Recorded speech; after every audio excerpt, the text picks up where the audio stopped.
All right, let's dive right into this. Picture an ancient, lively desert oasis right at sunset.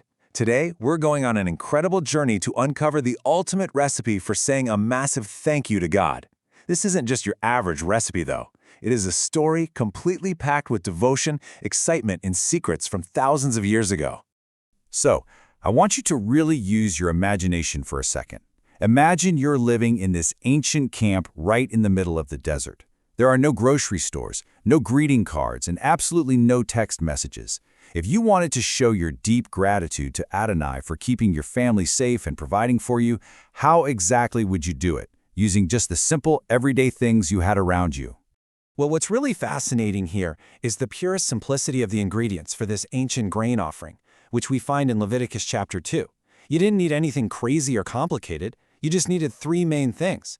First, fine flour, which represented your absolute best work. Then, rich olive oil. And finally, sparkling, amazing-smelling frankincense. When you brought these together, they created a fragrant aroma that was just incredibly special. And just like a master chef, an Israelite could prepare this offering in a few really fun ways. You could bake it in an oven to make delicious unleavened cakes, or if you didn't want to use an oven, you could cook it flat on a hot griddle, break it into pieces, and pour olive oil right on top. You could even fry it up right in a cooking pot. It was this hands-on, energetic process of creating something beautiful for the Creator. But wait, stop the cooking! Let's pause our ancient cooking adventure right here. Because before you put anything on the fire, there is one super strict rule we absolutely cannot break. It's a rule that changes the entire way this special bread is made. Here is the crucial point straight from the text. No grain offering that you bring to Adonai is to be made with leaven. Leaven is yeast. It symbolizes sin, corruption, decay, and moral impurity. Because leaven causes dough to rise through fermentation and decay, God prohibited it to show that sacrifices must be pure, holy, and uncorrupted. Oh, and no honey was allowed to go up in smoke either. Only absolute purity was accepted. So instead of decaying yeast, there was an ingredient you actually had to include every single time. You had to season every offering with salt.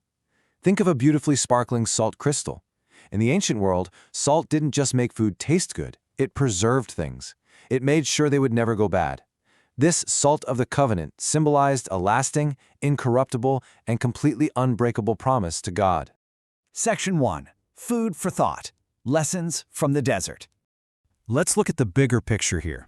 Unlike animal sacrifices, which were blood offerings meant to atone for sin, the grain offering was completely different. It was a joyful, voluntary gift. It was all about gratitude over sin.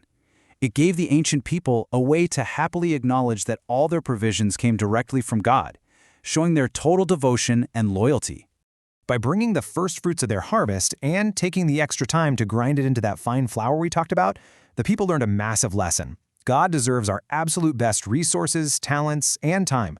We shouldn't just be giving God our leftovers at the end of the day, right? We should always joyfully offer our first and our very best.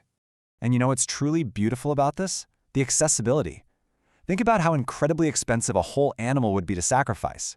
Because the grain offering used basic agricultural staples, it was much cheaper.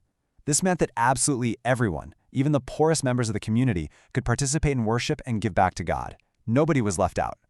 Now you might be wondering what actually happened to all that holy bread. Well, the priest would take just one single handful, along with the oil and frankincense, and burn it on the altar as a memorial portion. But the rest of the grain wasn't wasted at all. It was given to the priests for their sustenance.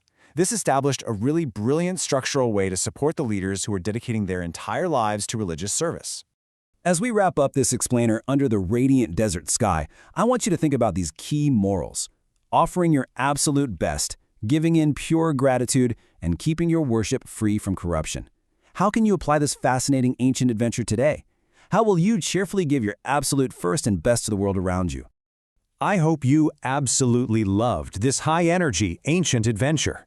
Remember to keep your hearts pure and completely full of gratitude. Click the bell button, like, share, and subscribe.